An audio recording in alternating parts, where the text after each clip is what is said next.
Hello बच्चों, let's see this question. So the question is saying sieve tube is. तो हमें sieve tube के बारे में बताना है. हमारे पास चार ऑप्शन दे रखे हैं और उससे बताना है कौन सा राइट ऑप्शन है. तो बेटा सीव ट्यूब जो है it is a part of phloem. ये किसका पार्ट है? फ्लोएम का पार्ट है. फ्लोएम क्या है? फूड कंडक्टिंग टिश्यू है. Food conducting tissue in plant, tissue of plant. ठीक है बेटा. ये सीव फ्लोएम में सीव एलिमेंट बनाती हैं. ये क्या बनाती हैं? सीव एलिमेंट. सीव एलिमेंट बनाने वाली सेल कौन सी है? Sieve tube. SIEVE, सीव tube. ठीक है. अब सीव ट्यूब की अगर मैं बात करूं तो सीव ट्यूब जो होती हैं, दीज आर मेन, ये मेन है, मेन फूड कंडक्टिंग सेल है. Conducting cell. ठीक है. अगर इनके स्ट्रक्चर की बात करें तो इनके स्ट्रक्चर की अगर मैं बात करूं तो इनका स्ट्रक्चर कुछ ऐसा होता है कि ये लंबी होती हैं, लॉन्ग ट्यूब लाइक स्ट्रक्चर होता है एक्चुअली इनका.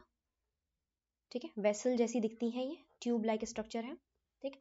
इनमें एक सीव ट्यूब जो है दूसरी सीव ट्यूब से कनेक्ट रहती है. ठीक है. और इनके साइड में पाई जा रही होती हैं कंपेनियन सेल्स. ठीक है. तो इनकी एक सीव ट्यूब जो होती है, एक सीव ट्यूब की अगर मैं बात करूं तो उनके जो एंड्स होते हैं, क्रॉस वॉल्स होती हैं, वो परफोरेटेड होती हैं. यानी कि इनमें इस तरीके से प्लेट्स पाई जा रही होती हैं.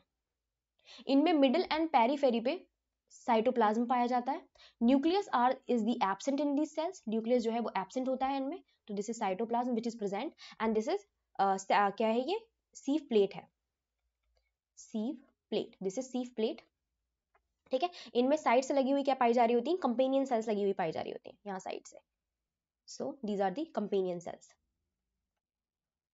कंपेनियन सेल जो है बेसिकली फूड लोडिंग का काम करते हैं. कंपेनियन सेल्स मेसोफिल सेल से फूड लोड करके वो किस में पहुंचाती हैं? हमारी सीव सेल्स में पहुंचाती हैं. These are the sieve tubes. Sieve tube में पहुंचाती है. ठीक है. सीव ट्यूब है ये. तो ये इनमें सीव प्लेट दे रखी है. सीव प्लेट बोल सकते हैं या फिर आप इसको बोल सकते हैं सेप्टा. यानी कि सेप्टम, एक दूसरे को दूसरे से, एक सेल को दूसरी सेल से सेपरेट करने के लिए. बट इट इज नॉट, आप देख सकते हैं इसको, ये कंप्लीट नहीं है. ठीक है. इसमें पोर्स प्रेजेंट है. तो ये है हमारे सीव पोर्स. सीव पोर्स बेसिकली इन्हीं सीव पोर से होता हुआ फूड जो होता है वो एक सेल से दूसरी सेल में जाता है. तो बेसिकली अगर ये फूड है तो ये एक सेल से दूसरी सेल में इसी सेल से होता हुआ, इसी पोर से होता हुआ जाता है. ठीक है. सो सीव सेल्स क्या होती हैं? एक दूसरे से कनेक्टेड पाई जाती हैं. ठीक है. फिर यहाँ पे नेक्स्ट सीव सेल प्रेजेंट होगी कुछ इस तरीके से. ये इस तरीके से नई सीव सेल यहाँ पे पाई जा रही है. ठीक है. फिर वही सेप्टा, सेप्टा पाया जाएगा. ठीक है. सेप्टा होगा, सीव प्लेट बोलते हैं जिसको, which is porous.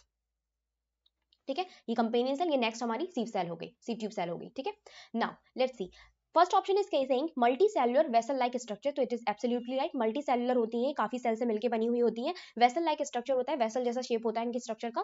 Provided porous septa. तो बेटा ये आप देख ही सकते हो कि इनमें मैंने एक सेप्टा बनाया है जिसको मैंने कंप्लीट नहीं बनाया है. ठीक है. इट इज पोरस, यानी कि इसमें पोर्स पाए जा रहे हैं. ठीक है. ये हियर आई हैव रिटन पोर. तो इसमें पोर्स पाए जा रहे हैं जिससे फूड का कंडक्शन होता है. This is the main conducting element for translocation of food. Yes बेटा. फ्लोएम में बहुत सारी सेल्स पाई जाती हैं, कंपेनियन सेल्स होती हैं. जैसे कि कंपेनियन सेल जो है लोडिंग वोडिंग करती हैं, लोडिंग सेल्स हैं ये. फाइबर्स होते हैं, मैकेनिकल सपोर्ट प्रोवाइड करते हैं. पैरेन्काइमा होती है, फूड स्टोरेज का काम करती है. But the main food conducting cells are sieve tube. ठीक है. सीव ट्यूब होती है. तो हमारे तीनों ऑप्शन जो है वो राइट है. सो हमारा राइट ऑप्शन क्या हो जाएगा? Which is D, all of the above. So D is the right option. I hope आपको समझ में आया होगा. Best of luck.